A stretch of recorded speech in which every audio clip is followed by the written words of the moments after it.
Hello जी, अस्सलाम वालेकुम। मेरा नाम है सुभान महमूद और आज हम जिस टॉपिक के बारे में पढ़ने जा रहे हैं वो है यूएस का कॉन्स्टिट्यूशन। इस टॉपिक को स्टार्ट करने से पहले मैं आपको एक बात बताता चलूं कि हमारे चैनल पे पॉलिटिकल साइंस पेपर 1 के सारे टॉपिक्स जो हैं वो कवर कर दिए गए हैं और उसकी प्लेलिस्ट आपको मेरे चैनल पे मिल जाएगी। इसके अलावा पॉलिटिकल साइंस के भी अलावा आपको और कई जो हैं सब्जेक्ट्स उनके टॉपिक्स की वीडियोस मिल जाएंगी, जिसमें इस्लामियात, करंट अफेयर्स, पाकिस्तान अफेयर्स। सो आप जाके वहाँ से भी देख सकते हैं। अच्छा जी, इसको स्टार्ट करते हैं यूएस के कॉन्स्टिट्यूशन को। तो सबसे पहले जी नेचर ऑफ कॉन्स्टिट्यूशन पढ़ लेते हैं कि क्या होता है, क्योंकि ऑब्वियसली नेचर ऑफ कॉन्स्टिट्यूशन आपके पूरे कॉन्स्टिट्यूशन को डिफाइन करता है और ये बताता है कि आपका कॉन्स्टिट्यूशन कितना स्ट्रॉन्ग है। ठीक है। सो हम जो यूएस का कॉन्स्टिट्यूशन है वो एक रिजिड कॉन्स्टिट्यूशन है। अब दो तरह के कॉन्स्टिट्यूशन होते हैं, एक जो रिजिड होते हैं और एक वो जो कि सॉफ्ट कह लें काइंड ऑफ होते हैं, जिसके अंदर मेन डिफरेंस क्या है। अब रिजिड को जो होता है कॉन्स्टिट्यूशन होता है, उसके अंदर आपको कोई भी अमेंडमेंट करने के लिए 2/3 मेजोरिटी चाहिए होती है। बट जो दूसरा जो सॉफ्ट होते हैं काइंड ऑफ कॉन्स्टिट्यूशन होते हैं, उसके अंदर आपको सिर्फ क्या चाहिए होती है, सिंपल मेजोरिटी चाहिए होती है टू अमेंड एनीथिंग। ठीक है। सो यूएस के कॉन्स्टिट्यूशन एक रिजिड कॉन्स्टिट्यूशन है। सो इसकी वजह से इसको क्या चाहिए, 2/3 majority of both house propose amendment और 2/3 स्टेट लेजिस्लेचर। अब देखें यूएस के अंदर एक नहीं, बहुत सारी स्टेट्स हैं। ठीक है, 56 मेरे ख्याल से यूएस के अंदर स्टेट्स हैं। तो वो सारी स्टेट्स अगर मिलके उनमें से 2/3 स्टेट्स जाकर सेंटर को कहें कि जी हमें ये जो आपने लॉ बनाया है इसके अंदर अमेंडमेंट करें, तो अमेंडमेंट की जा सकती है। और 2/3 मेजोरिटी हाउस जो है, दोनों जो हाउस में अगर कोई प्रेजेंट करे और 2/3 मेजोरिटी उसको पास कर दे तो अमेंडमेंट की जा सकती है। ठीक है। सो दो तरीके हैं अमेंडमेंट करने के, एक वो कि जो हाउस रिप्रेजेंट प्रेजेंट करे, हाउस के अंदर कोई बंदा प्रेजेंट कर दे कि जी ये अमेंडमेंट होनी चाहिए या ये एडिशन होना चाहिए कॉन्स्टिट्यूशन के अंदर, तो 2/3 मेजोरिटी वोटिंग के जरिए कर दे। और उसके बाद ये कि 2/3 ऑफ द स्टेट लेजिस्लेचर, मतलब जितनी स्टेट्स हैं उनके लेजिस्लेचर के अंदर अगर कोई, मतलब अगर 50 स्टेट्स हैं तो उसके अंदर 2/3 स्टेट्स जो हैं वो कोई लेजिस्लेचर में चेंज करना चाहें तो वो चेंज की जा सकती हैं। ठीक है। और अगर रेटिफिकेशन करनी है तो उसके लिए आपको क्या चाहिए, 3/4 of all the states legislature. ठीक है। सो अभी तक इतने रिजिड कॉन्स्टिट्यूशन होने के बावजूद इसके ऊपर 26 अमेंडमेंट्स की जा चुकी हैं। और ये कॉन्स्टिट्यूशन बना कब था, ये कॉन्स्टिट्यूशन 1787 में बना था। ठीक है। अब आपका ये सवाल है या आपके लिए एक ब्रेन स्टॉर्मिंग वाला सवाल है कि क्या पाकिस्तान का कॉन्स्टिट्यूशन रिजिड कॉन्स्टिट्यूशन है या पाकिस्तान का कॉन्स्टिट्यूशन सिंपल कॉन्स्टिट्यूशन है। ठीक है। सो ये वाली पॉइंट जो है वो हमारा खत्म हो गया। इसके अंदर आप अगर आप ये दो बातें भी लिख दें कि 2/3 मेजोरिटी चाहिए और दो प्रोसेसेस जो होते हैं, एक अमेंडमेंट प्रपोजल होता है और रेटिफिकेशन प्रपोजल होता है, तो ये दो बातें भी अगर आप लिख दें तो आपका जो रिजिड कॉन्स्टिट्यूशन वाला पोर्शन है वो हल हो जाएगा। इसके बारे में कोई भी अगर आपसे कोई सवाल हो तो आप मेरे से कमेंट में पूछ लिया करें, मैं हर बंदे को जो है वो रिप्लाई लाजमी करता हूँ। अच्छा जी, पॉपुलर सोवरेनिटी की बात करें कि इसका कॉन्स्टिट्यूशन जो है वो पॉपुलर सोवरेनिटी के ऊपर बेस करता है। पॉपुलर सोवरेनिटी और यूटिलिटेरियनिज्म का कॉन्सेप्ट आपस में बहुत ज्यादा मिलते हैं। मेरे ख्याल से पॉपुलर सोवरेनिटी की भी हमारे चैनल पे वीडियो आपको मिल जाएगी और यूटिलिटेरियनिज्म की वीडियो भी आपको हमारे चैनल पे मिल जाएगी। सो यूटिलिटेरियनिज्म का कॉन्सेप्ट या पॉपुलर सोवरेनिटी का कॉन्सेप्ट क्या कहता है कि जो लोग गवर्नमेंट कर रहे हैं वो कोई भी कानून अगर पास करते हैं तो वो किसकी मर्जी से होगा, वो अवाम की मर्जी से होगा। कोई भी ऐसा कानून पास नहीं किया जा सकता जो कि अवाम के खिलाफ हो, या कॉन्स्टिट्यूशन में कोई भी ऐसी बात नहीं होनी चाहिए जो कि लोग नहीं चाहते हैं। पॉपुलर सोवरेनिटी ना, पॉपुलर मतलब जो आइडिया पॉपुलर है, जो बातें पॉपुलर हैं, जो अवाम में ज्यादा चीजें सराहियत कर रही हैं, उन लोगों उसी के मुताबिक रूल्स बनने चाहिए। और जो अवाम का ओपिनियन है किसी चीज के बारे में, एग्जैक्टली वही काम कॉन्स्टिट्यूशन के अंदर नजर आना चाहिए। ठीक है। सो ये हो गया पॉपुलर सोवरेनिटी। फिर उसके बाद लिमिटेड गवर्नमेंट। ये सारा मैं अभी आपको नेचर ऑफ कॉन्स्टिट्यूशन बता रहा हूँ कि इसके अंदर क्या क्या चीजें हैं। तो ये तीन चीजें पॉइंट आ गई, आप इनको पेपर में अलग अलग भी लिख सकते हैं। ठीक है। एक हेडिंग के अंदर ना लिखें, आप पहले लिखें रिजिड कॉन्स्टिट्यूशन, फिर लिखें पॉपुलर सोवरेनिटी, फिर लिमिटेड। नेचर ऑफ कॉन्स्टिट्यूशन की हेडिंग देके इसको इसके अंदर तीन चीजें ना लिखें। ठीक है। सो लिमिटेड गवर्नमेंट है, हर एब्सोलूट पावर जो है उन लोगों ने ही सोचा जब ये कॉन्स्टिट्यूशन बना रहे थे कि जो एब्सोलूट पावर है वो क्या लेकर आती है, टायरनी लेकर आती है, वो करप्शन लेकर आती है, वो पावर जो है का गलत इस्तेमाल लेकर आती है। सो ये जो चीजें हैं वो एब्सोलूट पावर लेके आती, तो उन लोगों ने क्या किया, हर इदारे की पावर जो है उसको लिमिटेड कर दिया। ठीक है, ऑल स्टेट एलिमेंट्स जो है, जिसमें लेजिस्लेचर आ गया, जिसमें एग्जीक्यूटिव आ गया, जिसमें जुडिशरी आ गई, इन सारों की पावर्स जो है वो लिमिटेड है। आगे जाके हम पढ़ेंगे कि चेक एंड बैलेंस का सिस्टम और सेपरेशन ऑफ पावर्स क्या है। सेपरेशन ऑफ पावर्स की भी मैं अलग वीडियो बना चुका हूँ, और उसमें से आप जाके डिटेल में देख सकते हैं कि क्या चीज़ है सेपरेशन। अभी हम इसमें जनरल पढ़ेंगे, क्योंकि ये सवाल अगर आपके कॉन्स्टिट्यूशन के बारे में आ रहा है तो उसमें सेपरेशन पावर को इतना ज्यादा एक्सप्लेन करने की जरूरत नहीं है। लेकिन सेपरेशन ऑफ पावर को अलग से अगर सवाल आता है तो उसके ऊपर काफी अच्छा मटेरियल होना चाहिए, तो उसके लिए वीडियो उधर चल रही होगी, आई लिंक उधर से जाके आप देख सकते हैं। अच्छा जी, सेपरेशन ऑफ पावर्स समझ लेते होता क्या। सबसे पहले तो ये समझ लें कि दो लेजिस्लेचर है, बाई कैमरल लेजिस्लेचर, जिसमें एक अपर हाउस है और एक लोअर हाउस है। जो अपर हाउस है वो है सेनेट, ठीक है, और उसके अंदर 100 मेंबर्स हैं, जिनकी जितनी जिनकी एज क्या होती है, 6 ईयर्स, मतलब कि वो 6 साल के लिए एक बंदा सेनेट का मेंबर रह सकता है, और उसके बाद उसको चेंज होना पड़ेगा। हाउस ऑफ रिप्रेजेंटेटिव होता है जिसको आप बोलते हैं लोअर हाउस, ठीक है। इसके 438 मेंबर्स होते हैं, और जो कि 2 साल, हर मेंबर की कितनी देर मयाद होती है, कितनी देर रह सकता है वो, 2 साल के लिए हाउस ऑफ रिप्रेजेंटेटिव का पार्ट बन सकता है, उसके बाद उसको चेंज करना पड़ता है। सो उसके बाद ये जी, अब देख रहे हैं कि सेपरेशन ऑफ पावर्स किस तरह है, पावर लिमिटेड किस तरह। ठीक है, अब देखें जी, 3 टोटल स्टेट एलिमेंट्स हैं। सबसे पहला क्या है, लेजिस्लेचर, दूसरा क्या है, एग्जीक्यूटिव्स, और तीसरा क्या है, जुडिशरी। एग्जीक्यूटिव में कौन आ जाते हैं, एग्जीक्यूटिव में प्रेसिडेंट आ जाता है और उसकी कैबिनेट आ जाती है, उसके वजीर आ जाते हैं। और जुडिशरी में कौन आ जाता है, सुप्रीम कोर्ट आ जाता है और उसके मातहत जितने छोटे छोटे कोर्ट्स हैं। लेजिस्लेचर में क्या आ जाता है, ये दोनों अपर हाउस सेनेट और अपर और लोअर हाउस, ये दोनों लेजिस्लेचर हैं। अब देखें क्या होता है। लेजिस्लेचर जो है सिर्फ वही लॉ पास कर सकता है, उसके अलावा कोई भी लॉ जो है वो पास नहीं कर सकता। और जितनी भी जनरल पॉलिसीज हैं वो सारी क्या है, वो लेजिस्लेचर ही बनाता है, ठीक है। और laws related to international concern वो भी सारे क्या करता है, लेजिस्लेचर करता है। अब इसमें सेपरेट चेक एंड बैलेंस वाला जो अभी आएगा ना मामला, उसमें भी देखिएगा बड़े मजे की बातें होंगी। अच्छा, एग्जीक्यूटिव्स क्या है, एग्जीक्यूटिव्स जो भी लॉ पास किया हुआ लेजिस्लेचर ने, उसने उसको क्या करना है, एग्जीक्यूट करना है, इन्फोर्स करना है और एडमिनिस्टर करना है, कि कहीं पर वो लॉ जो हमने पास किया है वो क्या वो चल भी रहा है कि नहीं चल रहा है। ठीक है, सो ये हो गए। और एग्जीक्यूटिव्स कौन से, president, cabinet.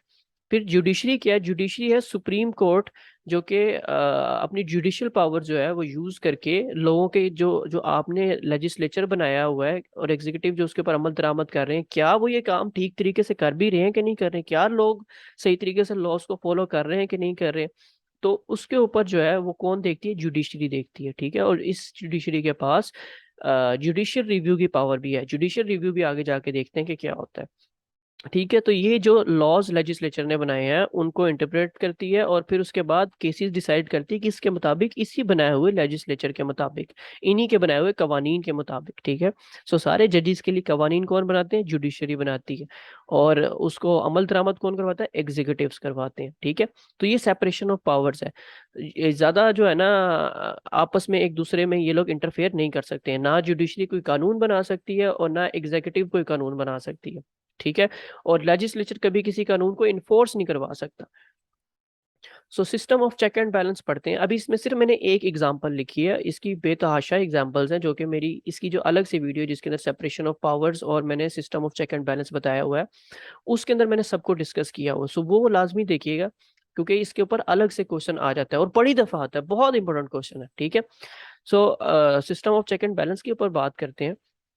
Powers are limited, ये बात हमने कर ली, और every institute can check other institute, मतलब हर इंस्टीट्यूट एक दूसरे को किसी ना किसी मामले में चेक जरूर कर रहा होता है।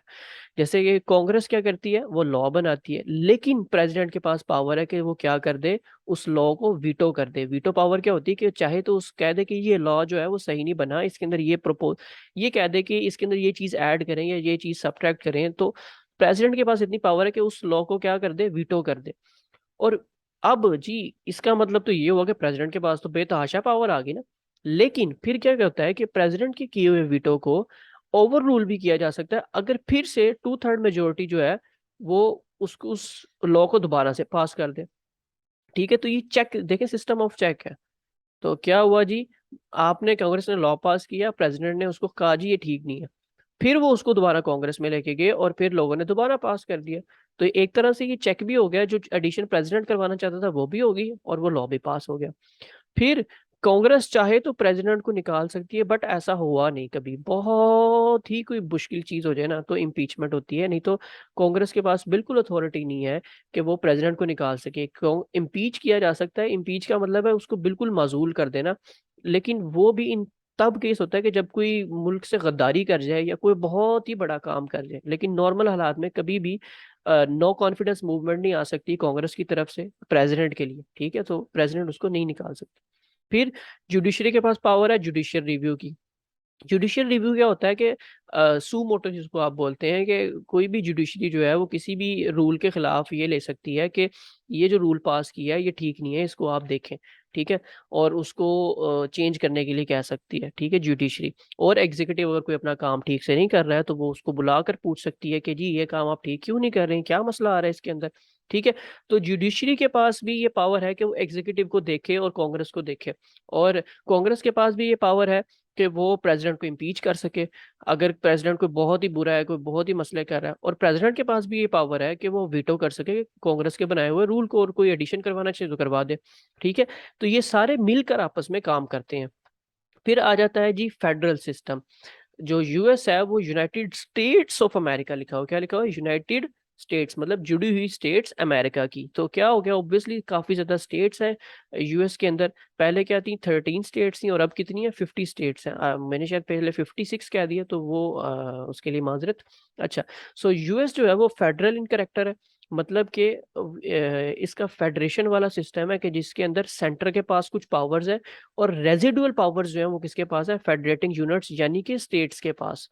ठीक, अब ये रेजिडुअल पावर वाला कॉन्सेप्ट क्या होता है, दो तरह के निज़ाम बनाए जा सकते हैं फेडरल सिस्टम में। एक ये कि आप फेडरल की और जो उसके नीचे जितनी स्टेट्स हैं उन सब के जो पावर्स हैं वो क्या कर दें आप, नाप लें, या पावर्स कह लें कि डिफाइन कर दें दोनों की पावर्स की, इन दोनों के पास कौन सी पावर्स होंगी, ठीक है। और एक ये तरीका होता है कि आप फेडरल को जो पावर्स देनी है आप सिर्फ वो तयन कर दें, बाकी जितनी भी पावर्स बच गई हैं वो ऑटोमेटिकली किसकी हो जाएंगी, वो स्टेट की हो जाएंगी, ठीक है। सो इसकी ये पावर आपने डिफाइन कर दी, और स्टेट की पावर्स आपने डिफाइन नहीं की होती, तो ब, उसका मतलब ये होता है कि जो रेजिडुअल पावर्स बच गई हैं, जो बच गई हैं पावर्स, जो फेडरेशन को नहीं मिली है, वो किसकी चलेगी, वो स्टेट के पास चलेगी। सो फेडरेशन के पास टोटल 18 मैटर्स के ऊपर पावर्स हैं, जिसके अंदर डिफेंस, फॉरेन अफेयर्स और करेंसी और इस तरह के डिपार्टमेंट्स हैं जो कि वाकई जरूरी हैं। लेट अस सपोज अगर करेंसी वाला डिपार्टमेंट स्टेट्स के पास आ जाए तो क्या होगा, हर स्टेट अपने किस्म का नोट छापेगी, और फिर एक स्टेट से दूसरी स्टेट में वो नोट चलेगा नहीं। तो इस तरह के बड़े मसले क्रिएट हो सकते हैं। सो ऐसी कोई भी वजारत जिससे मसले क्रिएट हो सकते हैं स्टेट लेवल पे, वो सारी किसके पास है, वो फेडरेशन के पास है। फॉरेन अफेयर्स भी फेडरेशन के पास है। अब जैसे फॉरेन अफेयर्स अगर स्टेट्स के पास होगी तो क्या होगा, आप खुद सोचें, अगर पाकिस्तान का कोई या इंडिया का कोई बंदा, कोई सदर जो है या प्रेसिडेंट या पीएम उनसे मिलने जा रहा है, तो वो क्या स्टेट के बंदे से जाके मिलेगा, एक एक स्टेट के बंदे से जाके मिलेगा, या 50 स्टेट्स है किसके साइड से मिलेगा जाके। तो इसीलिए सारे ऐसे डिपार्टमेंट जिनके लिए ये सारा कुछ जरूरी है कि वो इंटरनेशनल अफेयर्स को देखें, तो वो वहां पर क्या है, वो फेडरेशन के पास है। बाकी सारे जो है वो किसके पास है, स्टेट के पास है। और स्टेट फेडरेशन जो है वो कभी भी स्टेट के इंटरनल अफेयर्स में कोई भी दखल अंदाजी नहीं करती। फिर उसके बाद जी ये प्रेसिडेंशियल सिस्टम है। ये तो हमने पहले ही पढ़ लिया हुआ है कि और सबको पता है कि यूएस का जो मेन है वो प्रेसिडेंट, और सारी पावर्स जो होती हैं वो प्रेसिडेंट के पास होती हैं, जो कि इनडायरेक्टली इलेक्ट किया जाता है लोगों से। अब इनडायरेक्टली और डायरेक्टली को समझना भी बड़ा जरूरी है।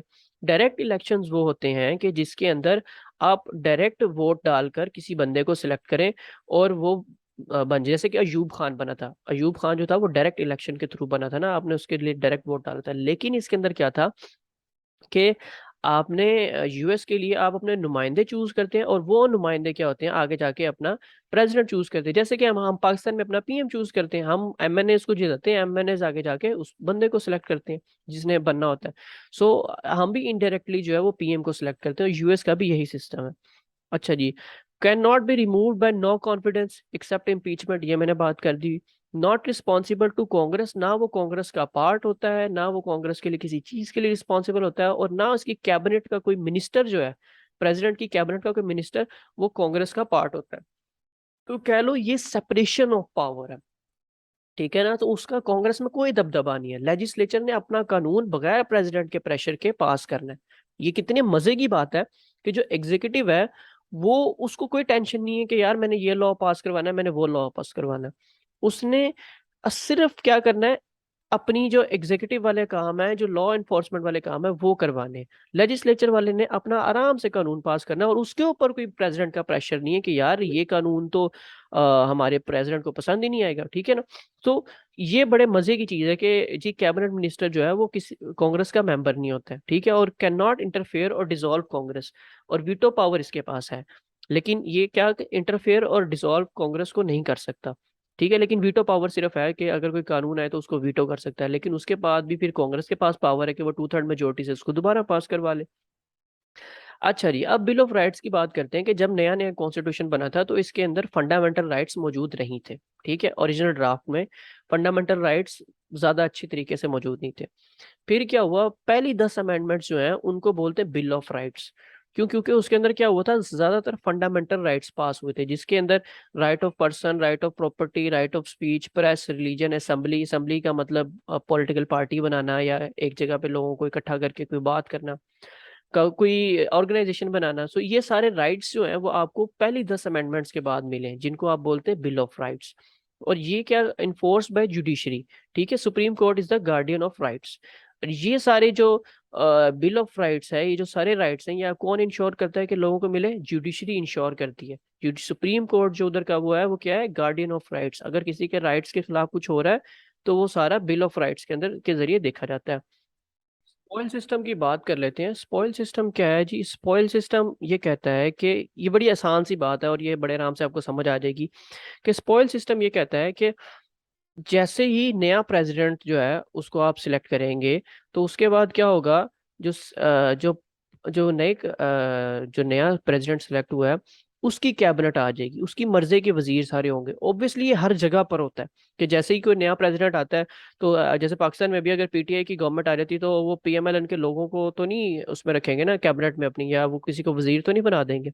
सो इसी तरह होता है हर जगह पे कि जब भी कोई नया बंदा इलेक्ट होता है तो वो अपनी नई कैबिनेट लेकर आता है, अपने नजरियात नए लेकर आता है, जो लोग उसके नजरिए के मुताबिक चलेंगे, ठीक है। सो ये था कि civil servant appointed by political party can not hope to retain when government change. तो जैसे ही गवर्नमेंट चेंज होती है तो जो पुराने लोग होते हैं वो बदल जाते हैं, और नई नए प्रेसिडेंट के साथ उसकी नई कैबिनेट आती है। तो इसको बोलते हैं स्पॉइल सिस्टम, ठीक है। सो और था जी रिपब्लिकनिज्म। जो गवर्नमेंट होगी, उन्होंने कॉन्स्टिट्यूशन के अंदर लिखा हुआ है कि जो गवर्नमेंट होगी वो रिपब्लिक काइंड ऑफ गवर्नमेंट होगी। कॉन्स्टिट्यूशन जो होगा वो सुप्रीम लॉ ऑफ लैंड होगा, कॉन्स्टिट्यूशन से कोई भी ऊपर नहीं होगा, ठीक है। ना जुडिशरी, ना एग्जीक्यूटिव्स, कोई भी नहीं, कोई कॉन्स्टिट्यूशन के अगेंस्ट जाके कोई भी फैसला नहीं कर सकता है, ठीक है। क्योंकि कॉन्स्टिट्यूशन है ये लोगों की, और उसकी राय के मुताबिक बना है ना, तो लोगों की राय के खिलाफ कोई भी नहीं जाएगा, रिपब्लिकनिज्म होगी, ठीक है। और लोगों की राय के खिलाफ नहीं जाना, और ना कोई शख्स भी इससे ऊपर होगा। और कोई अगर उससे ऊपर जाने की कोशिश करेगा, इसको चेंज तो कर सकते हैं, बट कोई अगर इस कॉन्स्टिट्यूशन के अगेंस्ट जाने की कोशिश करेगा तो उसको उसके खिलाफ अगेंस्ट जो है वो उसके खिलाफ सजा दी जाएगी उसको। अच्छा जी, ड्यूअल सिटीजनशिप जो है वो इसका पार्ट है। उसमें क्या कहता है जी, जो बंदा यूएस का सिटीजन है, वो बंदा उस स्टेट का भी सिटीजन है। मतलब लेट अस सपोज मैं यूएस के अंदर रहता हूँ, या यूएस है और ये एक साथ स्टेट है टेक्सास। मैं इस टेक्सास स्टेट के अंदर रहता हूँ, तो मैं अब किस चीज का सिटीजन हूँ?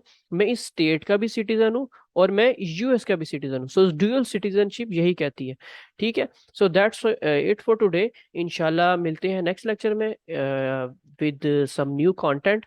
आज के लिए इतना ही। अल्लाह अल्लाह खैर सल्ला।